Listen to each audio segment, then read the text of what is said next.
बिजली की चमक, ये बादलों का गरजना, ये वर्षा ऋतु का समय भी नहीं। चांदन,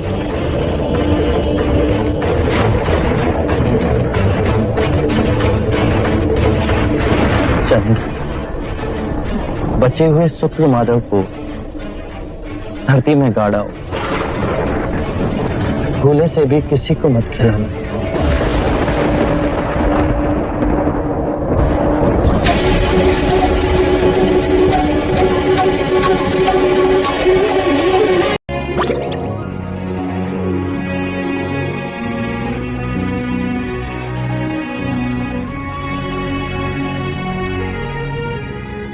देखिए, आपने बुध को शुक्र माधव तो परोसा ही नहीं। जाइए जाकर परोस आइए। अरे हाँ, ये तो मैं भूल ही गया। जी। मैं अभी परोस के आता हूँ।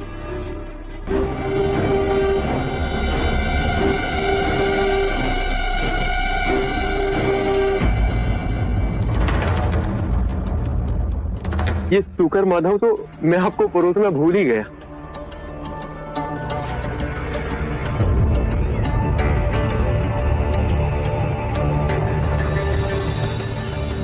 ये शुक्र माधव बड़े प्रयास से मैंने चंदन के वृक्ष से तोड़ा है, बड़े प्रेम से मैंने आपके लिए बनवाया है। कृपया इसे ले लीजिए।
ये बिजली की चमक, ये बादलों का गरजना, ये वर्षा ऋतु का समय भी नहीं। चांदन,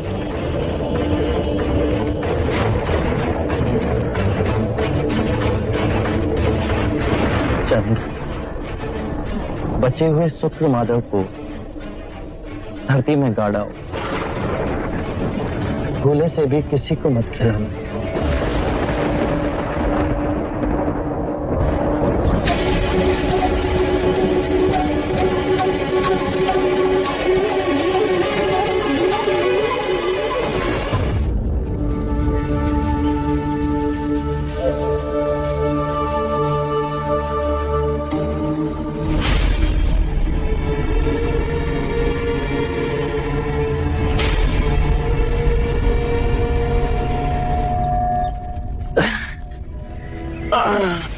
बुध, क्या हुआ बुध? आनंद, हम कुछ देर यहीं रुकेंगे। अनिरुद्ध, तुम बाकी भिक्षुओं को लेकर कुशागार की ओर जाओ, हिरण्य नदी के समीप। हम दोनों तुम्हें वहीं मिलेंगे। आनंद, तुम इस वृक्ष के नीचे मेरा आसन रखो। जी बुध। मैं कुछ समय यहीं विश्राम करूंगा। जी।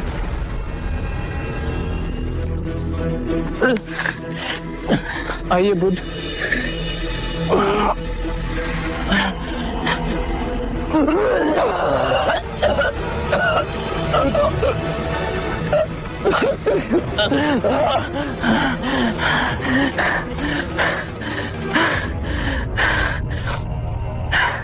आनंद, बहुत प्यास लगी, जल्दी जाकर मेरे लिए चल ले आओ।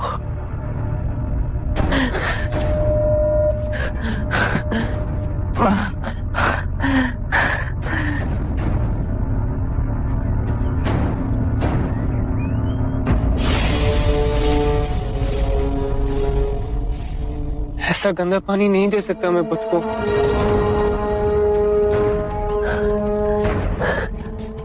बुद्ध, आनंद, जल लाए, मुझे बहुत प्यास लगी। बुद्ध, वहाँ का जल बहुत गंदा है, आपके पीने योग्य नहीं है। कलकत्ता तक रुकिए, वहाँ का जल मीठा और निर्मल है। वहाँ जाते ही मैं आपके जल पीने का और स्नान करने का प्रबंध कर दूंगा। इस भिक्षा पात्र में जल ला, जल स्वच्छ है, जल्दी जाओ। जी बुद्ध।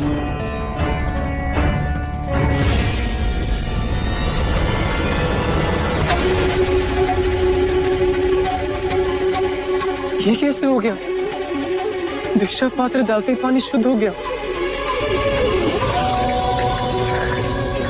बुद्ध,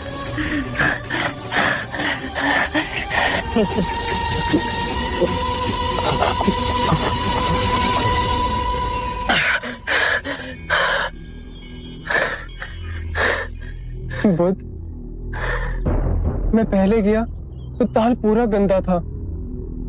जब आपने दोबारा भेजा तो भिक्षा पात्र डालते ही पानी शुद्ध हो गया। ये अनोखी बात कैसे हुई? मेरी बात ध्यान से सुनो आनंद। हमारा सांसारिक शिष्य चंद, जिसके घर हमने भोजन किया था, वो मेरा अंतिम भोजन है। लोग उस पर लांछन लगाएंगे, कहेंगे वो भोजन अयोग्य था। पर तुम उनसे कहना कि मुझे जीवन में 2 ही भोज अविस्मरणीय और रुचिकर लगे। प्रथम भोज जो मैंने परम सत्य पाने से पूर्व ग्रहण किया, और दूसरा जो महापरिनिर्वाण से पहले मैंने ग्रहण किया। चांद को व्यथा नहीं हो, उसे प्रसन्नता हो कि उन 2 भोजन में से एक भोजन उसने मेरे लिए परोसा था।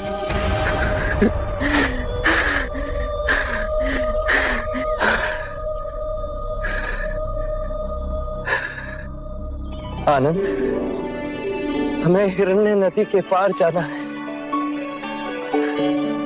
कुशागार के समीप। वहां साल के वन है। साल के वृक्षों पर बहुत सुंदर पुष्प आते हैं, बिल्कुल ज्वाला के समान।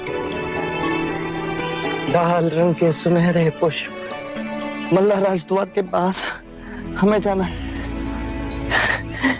जल्दी चलो आनंद। जी बुद्ध। हमें देर हो रही है।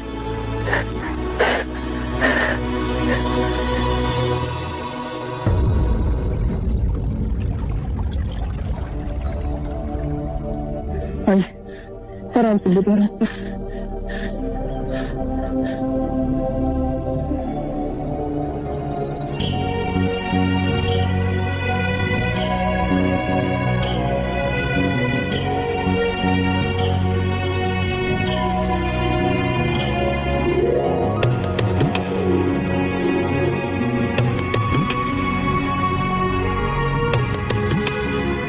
आनंद, इन दोनों वृक्षों के नीचे मेरा बिछोना बिछा दो। मैं यही विश्राम करूंगा। जी बुद्ध। अनिरुद्ध,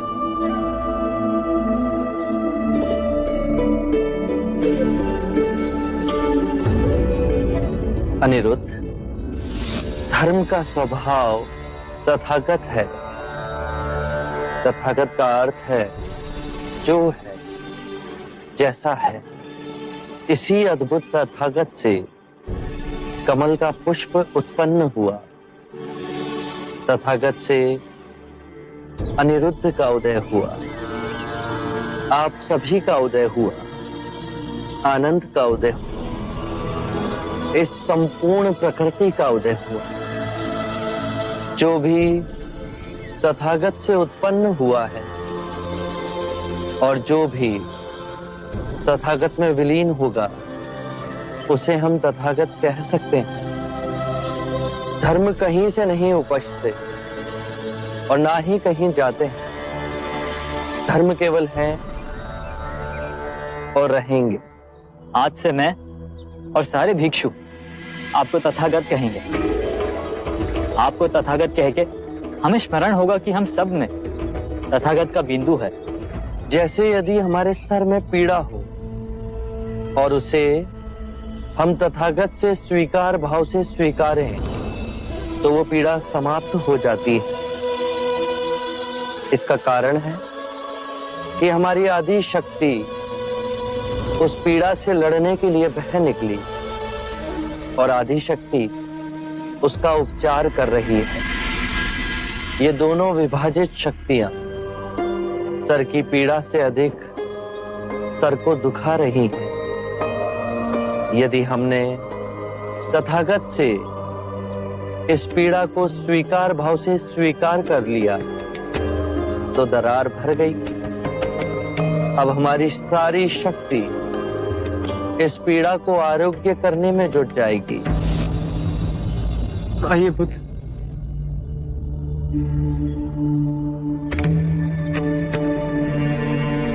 बुद्ध,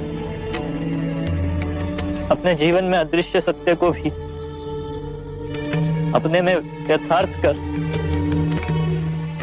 हम दीन आत्माओं को दिखाया है आप।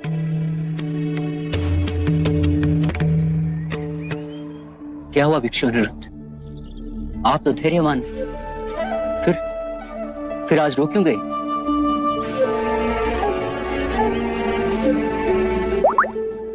प्रिय भिक्षु, मुझे आज आभास हुआ है कि बुद्ध आज रात्रि ही निर्वाण को प्राप्त होंगे।